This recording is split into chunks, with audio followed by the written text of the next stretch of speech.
Buenos días a todos y bienvenidos en el portal Más Colombia. Hoy vamos a hablar sobre la financiación del sistema de transporte de Bogotá y los desafíos que está enfrentando Transmilenio.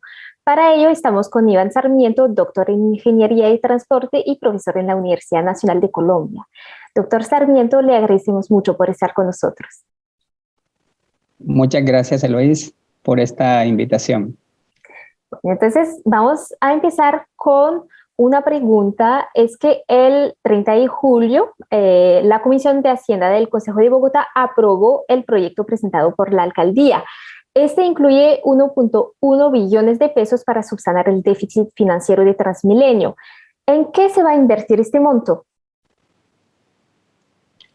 Bueno, no conozco los detalles precisos de en qué se va a invertir, pero para la audiencia es bueno conocer que el déficit se creó desde 2014, cuando llega el SITP que son los buses azules, y se adhiere al proyecto de Transmilenio conformando un solo sistema.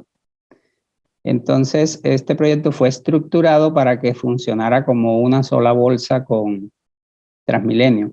Transmilenio hasta ese momento no tenía ningún déficit. Entonces, empezó el calvario. En ese momento hubo varios hechos, como fueron que la tarifa en Hora Valle se redujo 400 pesos, es unos 20 centavos de dólar de ese momento posiblemente, y eso creó un hueco en varios años de 800.000 millones de pesos, que con también los problemas del SITP aumentó a casi 1 billón. Y luego vino la pandemia y creó otro problema de 1 billón, ¿sí? Con eso pues podemos ya intuir de cuánto es el déficit, pero solamente la alcaldía aprobó 1.1 billones, o sea, casi la mitad del déficit. Ese déficit operativo supone como, digamos, un año de operación del sistema, y ninguna empresa pues se sostiene sin recibir un año su ingreso. Entonces, seguramente la alcaldía habrá tenido que hacer préstamos o hacer movimientos internos de tomar dinero de otras partes que no se estén utilizando para ir reponiendo ese hueco. Y ahora ese dinero tendrá que ser devuelto de donde se tomó, porque seguramente se prestó para seguir operando. Y bueno, usted ya nos explicó un poco cómo se había agudizando el déficit a través de los años. ¿Hay otras razones de las que ya mencionó usted? ¿De cuánto es el déficit actualmente exactamente de Transmilenio? Es de 2.1 billones, donde la mitad fue antes de la pandemia y la otra mitad por la pandemia. Entonces, hay un déficit duplicado, digámoslo así, el que ya traía el sistema y el que ocasionó la pandemia. Entonces, las razones anteriores fue las que ya expliqué: la disminución de una tarifa en Hora Valle y también los problemas que ha presentado el SITP, porque a estos sistemas se les promete un pago por kilómetro, esperando que los pasajeros cubran ese costo. Pero cuando inicia el sistema hay problemas muchas veces con las tarjetas, como las hubo en Bogotá, que había 2 tarjetas, porque no se hizo una coordinación entre los contratos del anterior recaudador y el nuevo que llegaba. Entonces hubo que esperar unos años en que se cumpliera el contrato del primero para que el segundo tomara el control de toda la tarjeta de pago en el sistema. Eso le ocasionó muchos problemas a los usuarios, y también que no había pago en efectivo, ni lo hay. No hay un pago dual en el sistema. Entonces, si una persona llega al SITP y no tiene dinero, no tiene la tarjeta, pero sí tiene el dinero, no le aceptan el dinero. Entonces la gente empezó a viajar en otras cosas, en otros buses, en otros informales, vehículos que prestaban servicio vehículos escolares incluso, o vehículos de servicios especiales prestaban servicios para atender a esas personas que no tenían satisfacción con el sistema SITP, y eso le quitó pasajeros y fue creando un déficit adicional. Doctor Sarmiento, ¿el presupuesto aprobado representa un monto suficiente? ¿De qué otras maneras se podría subsanar el déficit de Transmilenio? El déficit no se va a cubrir, o sea, no es suficiente lo aprobado. Como ya dije, pues cubrirá la mitad, y hay problemas que todavía continúan y que puede hacer que este déficit siga creciendo. Por ejemplo, la demanda de pasajeros todavía no se ha recuperado debido a que la reactivación económica pues apenas está iniciando, y siguen las medidas de bioseguridad, las medidas del distanciamiento. Eso pues hace que la demanda actual no llegue ni al 70%, quizá entre el 60 y el 70%, o sea que ahí hay un hueco de un 30% que sigue marcando el déficit y sigue aumentando. Y aparte, pues que aunque desaparecieran las medidas y ya todos estuviéramos vacunados, va a seguir un problema, y es lo que dejó la pandemia: el desempleo, el cierre de empresas, el cierre de locales comerciales, de muchas cosas que mientras eso se recupera, la demanda va a seguir por debajo del 100%. Entonces el déficit va a seguir aumentando y habrá que entonces reestructurar un poco el financiamiento, la operación incluso, de pronto reducir algunas frecuencias, algunas rutas, hacer algunos ajustes en los costos, de pronto renegociar con los operadores, dada la contingencia, la fuerza mayor, y buscar otros recursos. Y se ha hablado del cobro por congestión en la ciudad, cobro por contaminación, cobro por el estacionamiento en vía. Son medidas que la ley ha permitido a los alcaldes para que echen mano de eso. Sin embargo, lo que se puede recoger de allí no es suficiente para cubrir todo lo que le cuesta el transporte a una ciudad. Entonces se va a tener también que hacer aportes tipo subsidio directo de los municipios, de sus presupuestos, para cubrir esos faltantes. Okay. Bueno, más allá de esta ayuda de emergencia, ¿puede decirse que el presupuesto del Transmilenio es adecuado y está bien enfocado? En cuanto a lo que se destina, sí, porque eso hay unos costos que son de operación del sistema, que están bien establecidos en los contratos, y de allí sale un valor por kilómetro. Ese valor por kilómetro comprende el conductor, el combustible, el mantenimiento que lleva en todos los elementos que necesita el bus para operar, desde las llantas hasta cualquier tornillo o repuesto que necesite. Y todo eso está establecido para llegar a un valor por kilómetro. Entonces, al operador se le paga por kilómetro recorrido, y también se le tiene en cuenta un pequeño porcentaje de pasajeros movilizados, que ese, si ha bajado, pues se le pagará un poco menos.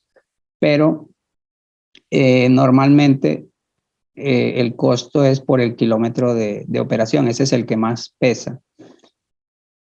Entonces Transmilenio tendría que hacer ajustes en ese número de kilómetros, mirar cómo reduce un poco esos kilómetros, de alguna manera aplana la curva de la demanda, buscando que, por ejemplo, los trabajos no entren todos en hora pico, o los que están muy concentrados en hora pico, tratar de flexibilizar los horarios, y de esa manera pues pondría en operación menos flota en las horas pico y pondría menos kilómetros, y con eso ajustaría un poco el presupuesto. Pero son márgenes pequeños, ajustes pequeños que se pueden hacer, y con eso no van a solucionar todo el problema, pero lo pueden aminorar, y así van a requerir menos ayuda. ¿Usted nos podría recordar cómo opera la relación entre la administración distrital y los operadores de Transmilenio? Esto se ha hecho a través de contratos de concesión. transporte masivo en Colombia, pues tiene unas leyes que establecen que la operación de los servicios se hará a través de privados que licitan, se presentan a una licitación del servicio y son contratados por un periodo de tiempo que fluctúa entre 15 y 20 años y se establece un costo por kilómetro para operar. Y el gobierno, en este caso la administración, establece unos estándares de buses, unos estándares que deben cumplir las empresas en cuanto a calidad del servicio, mantenimiento, etcétera, limpieza del combustible o las emisiones que deben tener estos vehículos. Y entonces eso se va revisando y hay un fondo de estabilización de la tarifa donde llegan todos los dineros y se saca la tarifa técnica establecida para la ciudad y van quedando unos saldos o unos remanentes para cualquier contingencia.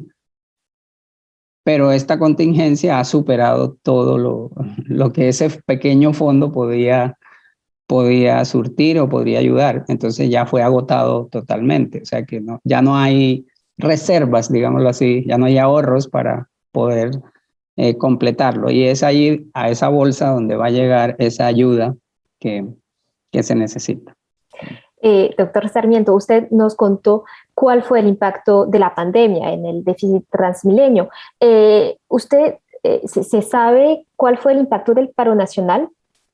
Bueno, no hay un estudio específico que pueda dar la cifra, pero seguramente Transmilenio tiene las cifras de cuánto bajó la demanda, aparte de la que ya había reducido, porque es que la demanda se estaba recuperando en los meses de febrero, marzo y abril. Había subido a más del 50%, llegando casi 60%, pero cuando vino el paro del 28 de abril y todo lo que fue el mes de mayo y junio, hubo una caída. Seguramente Transmilenio tiene esa cifra. Yo no la tengo, pero sí hubo una afectación, aparte de que hubo vandalismo en muchas estaciones de Transmilenio y con los buses de Transmilenio, aparte de los cortes que le hacían al servicio, no dejando operar las líneas. Entonces, esto seguramente le afectó durante esos 2 meses. Yo hablaba con transportadores acá en Medellín, la ciudad donde resido, y me contaban que el paro los acabó de hundir. Eran palabras de la persona que lidera la Corporación de Transportes Urbanos en Medellín. O sea, que el paro les afectó muchísimo. O sea, que no sé la magnitud, pero sí fue un duro golpe, aparte del que ya les había dado la pandemia. Ahora están volviendo a salir y Medellín ya está llegando al 70% de ocupación. El metro todavía no llega a esos valores, pero digamos que volvemos a estar en un valor que estábamos en abril o marzo, pero se perdieron esos 2 meses mucha de la recaudación y del transporte que se pudo haber prestado. Doctor Iván Sarmiento, ¿en qué va el proyecto de metro en Bogotá? Y bueno, ante las dificultades que está teniendo el sistema de transporte actual, ¿sí es viable apostarle al desarrollo de otro medio de transporte masivo?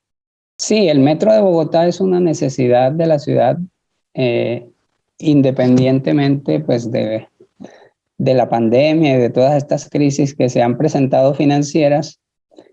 El estudio se hizo con una demanda que ya venía consolidada y se necesita atender por parte de la ciudad y que ya el Transmilenio no es capaz de llevarla sola. Pensemos que el Metro de Bogotá va a tardar su construcción unos 4 o 5 años. Entonces, cuando llegue su inauguración, pues esperamos que la pandemia haya sido historia, pues si no ha acabado con la humanidad, seguramente la habremos superado. Y entonces ya tendremos un escenario pues de una economía recuperada, pues eso esperamos, y que va a necesitar moverse mucho. Además, el metro tiene un contrato de concesión a todo riesgo, donde los concesionarios pues tienen la capacidad de explotar muchos negocios alrededor de las estaciones y a lo largo de la línea. Y entonces eso va a permitir nuevos modelos de financiación. Aparte pues de que ya eso está estructurado financieramente para que funcione sin sobresaltos financieros. Pero como todos los metros del mundo, es posible que requiera un pequeño subsidio y eso no nos debe sorprender. Lo que pasa es que en Latinoamérica no estábamos, excepto en Argentina, no estábamos acostumbrados a plantear subsidios para el transporte público, pero eso es normal en todo el mundo. Entonces, Colombia tiene que entrar a considerar eso en sus leyes, de que habrá cierta parte de dinero que deberá aportar el gobierno para la operación. Entonces, digamos que esta situación actual pues ya nos predispone a estar atentos a que si eso llegase a presentar, hay que hacerlo. ¿Qué impacto se espera que tenga el metro en la operación de Transmilenio? Bueno, cuando se hicieron los estudios de demanda del metro y el Transmilenio, se hizo una estructuración conjunta de los dos sistemas para que operaran como un único sistema integrado. De manera que hay pasajeros que pasan del Transmilenio al metro. En algunos casos los pierde el Transmilenio y los gana el metro, pero también en otros casos el Transmilenio le lleva pasajeros al metro y el metro le trae pasajeros al Transmilenio. Y de esa manera, pues conjuntamente operan como un solo sistema y se estructuró financieramente para que la suma de los dos sistemas funcionara con la tarifa que se establecía. Además, va a haber aumentos de demanda porque la población va a seguir creciendo, la economía se espera que siga creciendo y el espacio vial que hay para moverse en superficie con automóviles y demás cada vez va a ser más escaso. Entonces esos crecimientos de población y de demanda van a terminar pues usando el metro porque ya no se va a poder rodar por las calles con el mismo espacio que se tiene hoy. ¿Sí?